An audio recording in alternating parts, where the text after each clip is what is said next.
What's going on, ladies and gentlemen? Coming to you from an undisclosed location. Can't tell you where I am. Cannot tell you where I am. All I can tell you is that I'm hanging out with my good buddy Blair Ben. We're just hanging out here after day one of women's VNL here in Ottawa. Once again, cannot tell you where I am. I can confirm that I'm in Ottawa, but I can't say exactly where I am in the city.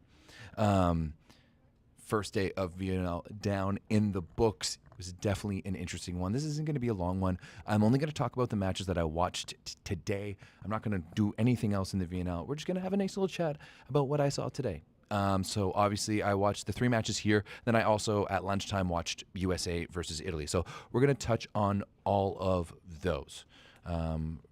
First and foremost, it's lovely to be back in Ottawa for VNL. It's very nice to be back here. Guys, Luke Guidetti has a match to play tomorrow. They got to prepare. Okay, we did have a nice chat. It will be up on the YouTube in a little bit. But first, I had to do this. Okay, first match that I'm going to get to: Japan versus Netherlands. That was a donging of dongings. I'm honestly not even sure if the Netherlands know that the tournament has started. Truly. I think maybe they think that their first match is tomorrow against Canada. I don't really know, but they were not. Oh, they were not there. They didn't play Dalderop, of course, so it was a very, very young lineup. Dan Brink was their best option, but really it was just a lot of ugly for the Netherlands in the first match. But on the other side of the net, there was a lot of really good things going on for Japan. It's my first time ever seeing Japanese men or women live in person, and oh man, they just execute so well. They serve ridiculously well. They execute so well. And, you know, it was really interesting to watch because Yoshino is their new left side who's been coming in. She led the match with 18 points. She also had 4 aces. She did have 5 errors, which is a little bit uncharacteristic, I would say, for Japan, but she was ridiculous. She had 18 points. She was 14 for 24. As I said, 4 aces. Also, her passing. She was targeted 15 times. She was 77% positive and 46% perfect. So obviously replacing Serena Koga isn't an easy thing to do. But Yoshino was in there and she was balling out. She was really, really good. Japan really just first touch all around, passing like 70% positive, 25% perfect, and they were 9-1 in aces. They were truly just outstanding. They executed so well. Ishikawa, Wada on the right side, and then of course Yoshino. Just 3 of them really sharing the load. Seki just ran a fantastic offense, and Kojima, her reads on defense are incredible. You can tell that she does so much film because she knows where the hitters are going to hit before they do. Truly. She's outstanding. I really like Yoshino, and I think that she could have a really good impact on this team. And I know that I was just talking about Kojima, but I looked over at the chat and Kenny was talking about Yoshino, and it got into my head. I will have to say I'm a little disappointed in myself. My camera had 36% battery. I don't know what happened, and it shut off during my Farhad Akbash interview. Dude's a bro. Even just after talking, after chatting with him, doing the interview, I turned around and he was waiting there to talk to me, and we sat and chatted for almost 10 minutes. He was asking me about Canadian volleyball and all this stuff, and he was inviting me. He was yeah, you can, if he's you let me know, you can come visit me in the club season. I was all right, great. And then later on, I was taking notes during the Serbia Dominican game, and he was taking notes, and we were just having chats. It was a good time. I think I don't know if he's going to be my new Piazza from stooge to hero, but it was definitely really interesting to talk to him. Kenny, I have a camera charger, okay? I have one. I thought 36% was going to be enough to do a freaking 3-minute interview. It was not. I don't know what happened, okay? I charged my batteries after that. This is why you've already been getting other interviews. So stop your whining. So yeah, it was really eye-opening to speak to Akbash, and I know that he's pushing his team to be a little bit more aggressive, especially offensively, and I think we saw that today. It was good stuff. All right, match number 2, Dominican Republic versus Serbia. Now this was an interesting. We had two 5-setters today. We had a reverse sweep, and then we had the almost reverse sweep. So the reverse sweep for Dominican Republic today, they started slow. Right, there's no other way to put that. I thought Braylon Martinez wasn't fantastic. Her passing was off. They gave him the first few points, of the match. He was just off, dumping the balls over. Not really effective on offense at all. But the rest of Dominican was pretty good. Gaia especially was fantastic. But if you guys haven't checked out my interview with Ariana Rodriguez, their new setter, 19 years old, and I thought she was fantastic. I thought she did a really, really good job. There's some rumors going around, like I saw it in the Discord and I heard about it on the broadcast, that people are talking about the Dominican has no like pipeline and they don't know where their next talent is coming from. Like, I think of anyone, they know exactly where their next talent is coming from. Dominican's a country that starts training for the national team at 10. Like, no joke. They start training at 10. So they know exactly who's coming up through the pipeline. And if you look at some of this young talent that's coming up through the NCAA, I think Dominican's going to be more than fine. Not to mention they still have Cristobal just like funding that team via Norseca. But it was like a tale of two matches. First of all, Alexandra Uzelac is outstanding. She is absolutely unreal. I'm going to pull up the stats here, actually, real quick. I should have done that before, but oh well. She is absolutely outstanding. And I mean, the only reason I think Serbia was in the, no, not even I think, truly the only reason that Serbia was in the match is because of Uzelac. She put the team on her back at the end of the first, served them out, was able to get them the win. And I think she was sitting on 29 points for the match. Let's just see. We're going to pull up their stats right now. Serbia. Yeah, she had 30 points on the match. She was 25 for 53 with 2 blocks and 3 aces. And other than that, Serbia really, really struggled to find secondary scoring. They had Dandubic as their P2. She was all right, maybe more there for a passing role.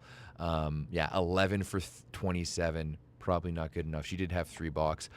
They also had Bulicic on the right side, and really when they started opening things up, like in the second set, they really started to run their match a little bit, and they were able to open things up. And I know I wasn't too happy with some of Mirkovic's decisions throughout the day, but I thought that she was setting Bukulicic. Where's this? Yeah, sorry, Bukulicic. I apologize. No, Bukulic. I apologize. Bukulic really, really well all the way to the pin because she's only got 1 shot. It's down the line. And as soon as Dominican figured that out, it was kind of game over.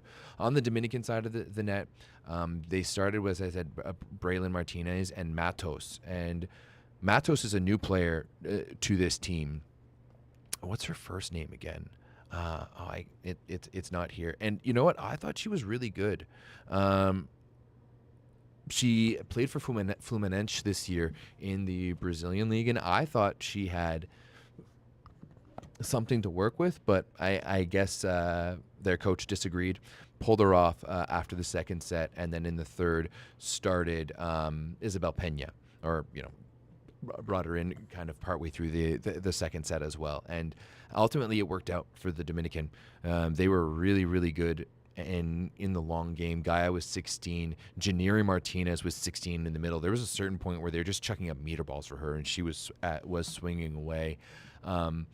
And especially the fifth set, it was back and forth the entire time. There was good fight on both sides.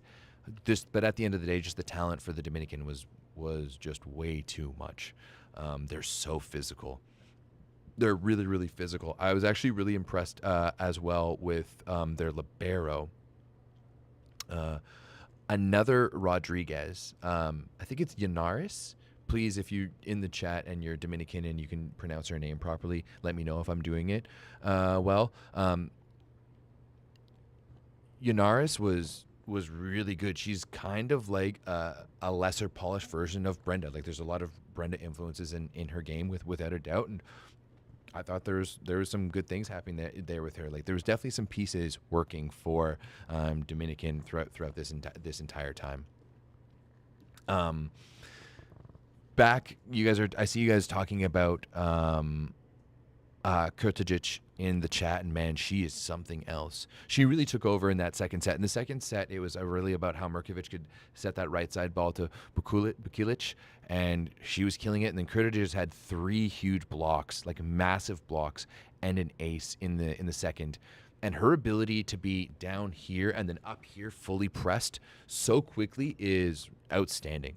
She's really, really good at that. I can see why she's one of the best prospects in the world. She gets up so damn fast. And I mean, for Serbia, this week is definitely just a throwaway, right? Like you didn't bring essentially any of your roster. You didn't bring your head coach even. So they've kind of thrown in the towel, and they've just thrown some youngsters out there. But Kajic was really fantastic.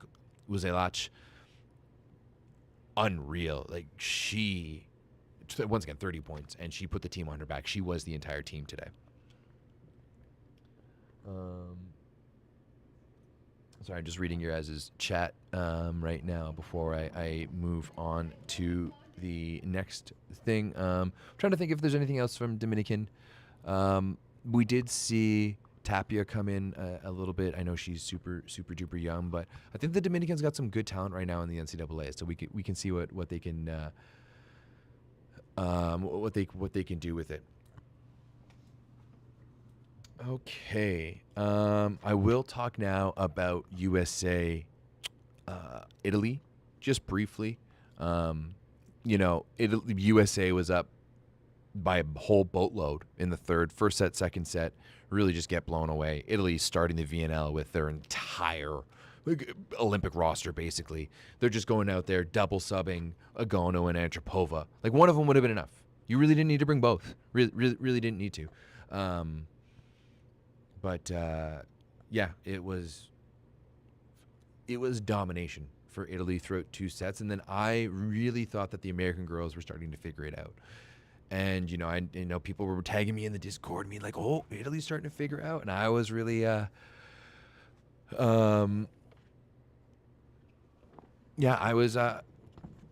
was like really excited about it. And then Italy just started coming back, and you could see those American girls just shaking in their boots a little bit. And, it was an 11-point run from Italy, and the USA girls definitely have a little bit of work to do. I was hoping to see a little bit more fight from them. I was hoping they were going to be able to take a set.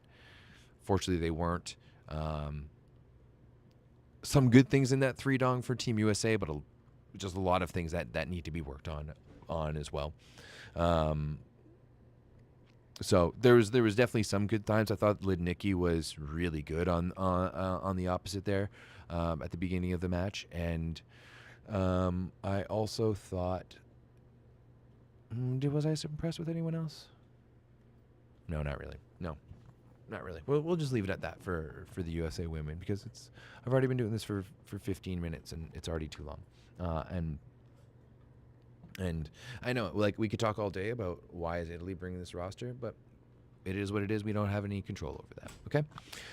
Now, finally, the match you all want to talk about, Canada defeating Bulgaria in 5. And you're talking about a back-and-forth tale of 2 matches. Goodness gracious. I think, you know what, it's actually kind of good, because I think now Guidetti has fully, in his first match, experienced what Team Canada volleyball is. And I mean, this is also indicative of what used to happen with the men's team too. Like, this is just Team Canada volleyball in a nutshell. When we're good and we're confident and we're communicating and we're fantastic, and then we just start shitting the bed and we can't pass a ball. First 2 sets were outstanding. The way that they controlled the pace of play and just controlled the game overall was incredible. Kira was really good. 19 for 35 tonight, 4 aces, 2 blocks. Her first win as team captain. And the first 2 sets were outstanding. They were really, really good. They just controlled the pace of play. Hillary Johnson was really good on the left side. I thought Andrea Mitrovic's blocking on the left side was really good too. Casey Yost, I think, is, in my opinion, the bona fide number 1 libero. And of course, Bree setting a really strong game. I think for me, the MVP of this match was Dolly Thukbom. There's so many things I could say, and I just did a really, really fun interview with her, and I'm excited for you guys to see it. She was 11 for 13 in the middle. She doesn't have any statted blocks, but she does have 3 block touches and 1 ace. But she also served 8 serves in a row to put Canada up 8-0, 8-0 in that 5th set. She was serving balls. She was playing defense. She was getting kills. As I said, 11 for 13, that's not that bad. Not that bad at all. And she was getting blocks. To me, what an outstanding Team Canada debut. What an outstanding VNL debut. And talking to Giovanni Guidetti afterwards, and he tells me, you'll see it in the interview once again, that there's not many players in the world that can play at her height and at her level. There really aren't. I thought her ability to close blocks and to close the seam was really, really strong, and I'm really happy with what we saw from them. As I said, it was a tale of kind of 2 sets, and even in the 3rd set, right? Like the 3rd set, we were trailing behind, but we had bridged that gap. And one thing that I really like to see from Guidetti is that I think it was like 21-19. We had been down by 5 or 6, and we were bridging that gap, and he still stuck with the double sub. He still brought in Quinn Pelland. He still brought in Anna Schmreck. And I honestly think that if we had kept with Kira and Brie on, like, we would have won that game. Like, it would have been a 3-dong. But there was just a few points and a few moments from hesitation, both from Schmreck and Pelland, that you're going to get naturally from these new players who are playing in the VNL for the first time. So to me, like, it was just a bit of a mishap in the 3rd set. Once again, I think if Brie and Kiera would have been there, they would have been able to close that gap, finish it off in 3. But it was instead, it was a learning moment for Schmreck and Quinn Pelland. And then the 4th set, we just couldn't pass. Typical Canada volleyball, right? Can't pass the ball, can't get into play, and that's when kind of everything broke down for us in the 2nd set. But they made some adjustments. I think Guidetti brought in Abby Guzin, and she impressed the shit out of me. She passed balls, she swung hard when she needed to. She was just really level-headed, and that was really good. There was one mishap in the 4th where there's a miscommunication, and it was a free ball that dropped. But overall, I thought Abby Guzin coming in the way that she did was really, really strong, and I think that brings a lot of optimism for this group, truly, because especially the way that they came back, and they had brought in Quinn Pelland in the 4th, gave Brie a bit of a break.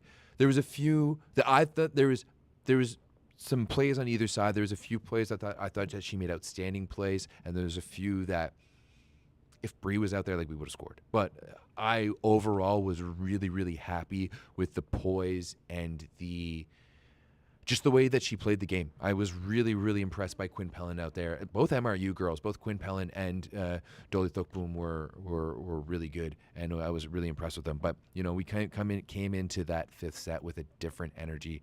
Dolly was just pinning serves down the rail, and you could tell Team Canada was out for blood. I mean, even when they sided out, Kira went back to serve after that serve 2 aces. 15-4 is the perfect answer. And if we were going to go down, and I mean, the Discord was popping off, and we were pumping them. Everyone was like, Canada looks really good, and I was like, I don't know if Canada looks fantastic or Bulgaria just looks bad. And then that flipped a little bit. But our ability to answer the way we did with that direct focus in match number 2 was really, really promising, and I really loved that from that team.